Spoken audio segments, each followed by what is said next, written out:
Good evening, friends. Good evening, good evening. So, friends, nandito na naman tayo sa ating garden kasi papakita ko sa inyo yung aking mga bagong mga tanim na mga gulay-gulay.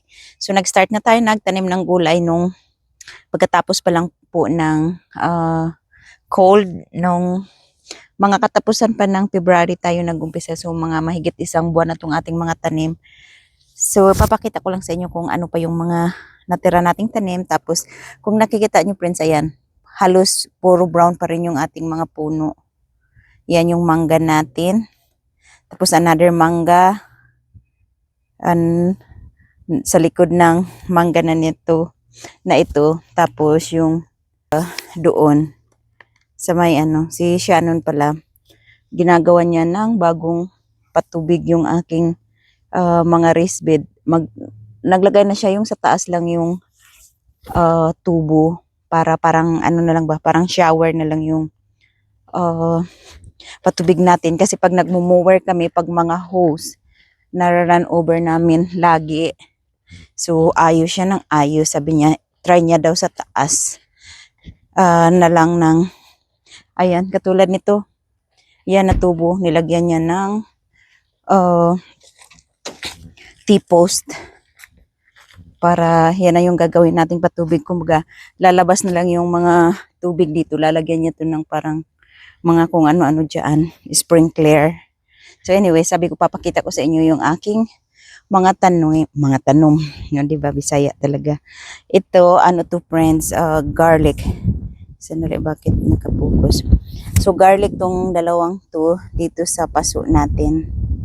Yan, so tapos nag-umpisa ako nagtanim ng kangkong, namatay man yung iba kasi kunti lang yung mga sanga-sanga ko ba. Tapos ayan, nakapahabol pa tayo ng patatas. So hindi natin alam kung tutuloy yan kasi mainit na ngayon dito sa Florida, friends. Super init na. So alam niyo naman din nila gusto masyado yung super init. Pero maganda naman yung tubo nila ngayon. So baka makaano pa tayo, makahabol. Yan, meron tayong ditong mga kamatis hanggang doon. Tapos ito, meron din akong tanim na upo which is natatakpan na ng patatas. 3 puno lang yan. Tapos ito, sinaboy ko dyan na mga seeds ng kamatis, tumubo siya. Tapos yan ay hindi ako sure kung cantaloupe yan or honeydew. Yan ang mga seeds na pinang-ano ko dyan. So, meron tayong more kamatis here. Yan. Tapos, itong jalapeno. Tapos may tumubo na sunflower. More jalapeno, more patatas over there. Tapos, ito. Alam nyo namang yung cabbage. So, okay lang sa kanila yung cold. Kaya ito natira. So, pwede na to kung kailangan ko. Pwede ko na siyang i-harvest kasi matanda na rin yan siya, friends. And then, nagpahabol din tayo ng broccoli. So, ayan. Makaka-harvest pa tayo ng broccoli pero masyado pang bata yan. Ayan, no. Nakahabol pa sila bago tag-init talaga, super init. Pero yung iba, hindi masyado na. Itong cauliflower, hindi maganda yung pagka-tubo niya.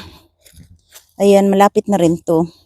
So, kung ano-ano na lang pinang-tanim-tanim ko, friends. Ayan, no. Cauliflower natin. So, tatanda pa siguro yan. Ayan, more patatas. Ito, cauliflower din to. Yan, tapos mga broccoli. Ito, yan naman ay ang ating cabbage. Nagtanim tayo ulit. Ito, akala ko dati ay broccoli. Ano pala siya, friends? Anong pangalan nito? Collard green. So, akala ko broccoli. Collard green pala sila. So, yan. Collard green yan. Collard green. So, ito more. Ito makakahabol din tong ating mga cabbage na to. Dito. Tapos, dito naman ay mga sibuyas na mga, yung mga bumbay. Bumbay ba tawag? Ito yung puti. So, malapit na siya yung parang mga bulb na ano niya yan, puro yan dito mga onion. Yan, hindi ko alambat yung iba matataba. Ayan oh. Parang naglalaman na. Tapos may tumubo na kalabasa. More cabbage here. Ito naman yung ano lang, spring onions. Nagbulaklak na. Kasi ang tagal-tagal niya na dyan. Hindi siya na ano nung winter, friends. More onion here. Yan. Tapos ito, onion din. Ito yung paso na tinaniman ko ng kamote, which is may tumubo siya. Pero ililipat ko to siya, friends, para hindi sila matabunan yung aking mga sibuyas. Yan, onion din yan. Tapos dito, meron tayong green beans or kung tawagin sa atin Baguio beans. Tapos nagtanim ako ng okra, which is ang bagal magtubo ng mga okra, friends. Yan, tas ang pangit pa. Ayan oh, parang inaano pa ng mga ants. Ayan. Meron pa tayo diyang cabbage ulit na hindi sila naglakihan masyado. Tapos doon sa loob ng garden, papakita ko sa inyo ang ating avocado. Na siya, may nagsibol. Pero ang dito sa may ilalim, ito mga talaga. Which is okay lang kasi ayan, bumalik siya. Tapos yung malunggay natin, ayan oh. Yan. Tapos ito, cantaloupe din yan or honeydew, hindi ko alam. Tapos mga sitaw, yan tinanim ko dyan. Mga talong natin, pero hindi to yung talong na katulad yan sa atin. Yung parang katulad lang sa atin ay dalawa lang. Ito yung isa. Yan, tapos yung isa parang ayaw pa lumaki. Tapos mga banana peppers. Yan. Ang nabuhay sa aking palaya ay isa lang, friends. So yan lang. Tingnan nyo, tumubo na tong ubi dito. Ayan yung mga ganito pag nahuhulog. So tumutubo sila, yan na yung ubi natin. Ayan pa oh. Ang daming maliliit na tumutubo. Hindi ko yan sila palakihin. Tapos more sitaw. Suya. Tapos more kamatis. Nagtanim din ako dyan ng kung ano-ano pa. Hindi pa sila tumubo, friends. So yeah, that's it for my new plants. Tapos yung alugbati ko pala, friends. Kung saan-saan lang nagtubo. Ayan. Tignan mo.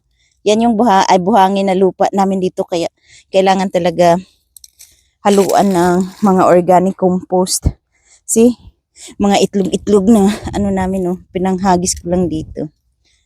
Tapos meron pa tayong alugbati ulit. Ayan, ito. So, yan lang, friends, sa ating mga new vegetables. Sana lumaki sila at magbubunga sila, friends. So, tutulungan ko muna yung isa doon. Hindi naman daw kailangan ng tulong. Kasi hindi pa yata siya kumpleto ng mga kailangan niya. Dati ito yung ginagamit ko dito. Yung parang umiikot-ikot lang. Dali, buksan ko pala dito yung isang tubig. Wala tong timer. So, kailangan namin buksan-buksan ito. Yan. So, ayan na siya. Kung tamad ako magdilig, binubuksan ko lang to. Tapos, pabalik-balik lang yan siya dito hanggang patayin na rin namin. Meron pa yung isa doon sa may dulo. So, okay na rin yan. Kaso hindi niya nadidiligan lahat ba. Ayan, papunta na siya dito. So, maganda na rin yung panahon, friends. Thank you so much pala, friends, sa panunood sa aking video. So, ayan na, mababasa na tayo. Yan, ingat po kayo. God bless. Bye.